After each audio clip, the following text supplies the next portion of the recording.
Assalamualaikum warahmatullahi wabarakatuh.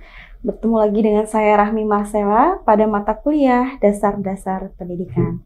Mahasiswa Universitas Teknokrat Indonesia yang saya banggakan, pada kali ini kita akan membahas tentang konsep pendidikan.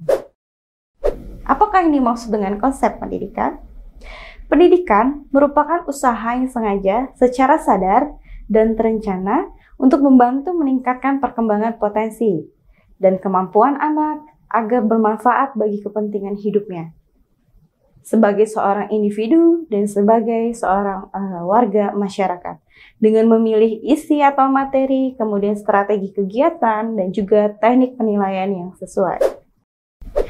Pada konsep pendidikan terbagi menjadi 3, yaitu pendidikan sebagai sistem, pendidikan yang ada di dalamnya ada jalur, ada jenjang, dan juga jenis pendidikan tersebut. Terakhir ada 6 pilar pendidikan. Kita akan membahas yang pertama, yaitu pendidikan sebagai sistem. Kenapa pendidikan disebut sebagai sistem?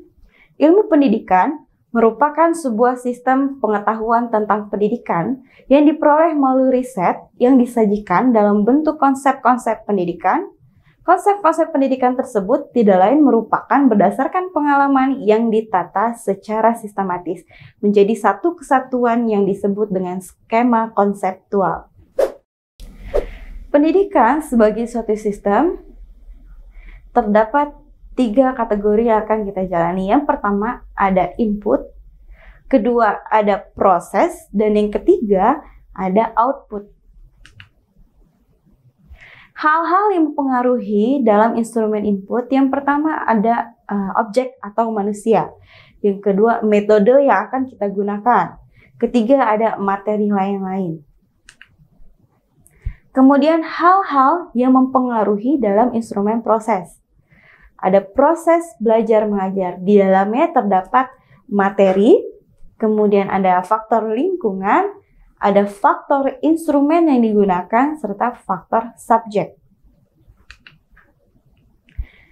Hal-hal yang mempengaruhi dalam instrumen output, yaitu hasil dari proses, perubahan perilaku atau prestasi mutu yang dihasilkan. Sekarang yang akan kita bahas yaitu konsep pendidikan yang kedua. Ada jalur, jenjang, dan jenis pendidikan. Jalur pendidikan ada 3 bagian, yaitu pendidikan formal, pendidikan informal, dan juga pendidikan non-formal. Kita bahas dulu tentang pendidikan formal. Pendidikan formal adalah jalur pendidikan yang terstruktur dan berjenjang yang terdiri atas pendidikan anak usia dini atau disebut dengan PAUD atau TK ataupun RA. Kemudian pendidikan dasar yaitu sekolah dasar atau MI, pendidikan menengah ada SMP, MTS, dan juga SMA atau MA. Dan pendidikan tinggi sekelas universitas. Pendidikan formal terdiri dari pendidikan formal terstatus negeri dan juga pendidikan formal terstatus swasta. Yang kedua, ada pendidikan non-formal. Pendidikan non-formal adalah jalur pendidikan di luar pendidikan formal yang dapat dilaksanakan secara terstruktur dan berjenjang. Hasil dari pendidikan non-formal dapat dihargai setara dengan hasil program pendidikan formal setelah melalui proses penilaian penyetaraan oleh lembaga yang ditunjuk pemerintah atau pemerintah daerah dengan mengacu pada standar nasional pendidikan, seperti lembaga kursus misalkan, dan juga pelatihan, kelompok belajar, sanggar, dan lain sebagainya. Yang ketiga, ada pendidikan informal. Jalur pendidikan informal adalah jalur pendidikan keluarga dan lingkungan yang berbentuk kegiatan belajar secara mandiri.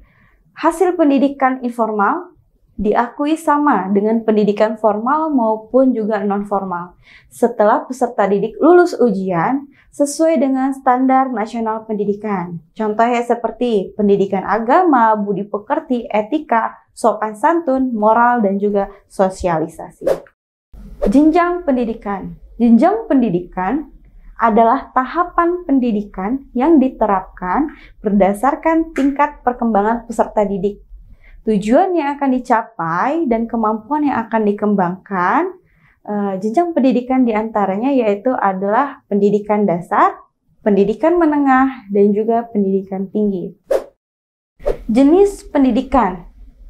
Terdapat pendidikan umum, pendidikan kejuruan, pendidikan akademik, pendidikan profesi, pendidikan vokasi, pendidikan keagamaan, dan terakhir ada pendidikan khusus.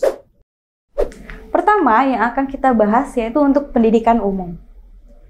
Pendidikan umum atau pendidikan dasar dan menengah yang mengutamakan perluasan pengetahuan yang diperlukan oleh peserta didik untuk melanjutkan pendidikan ke jenjang yang lebih tinggi.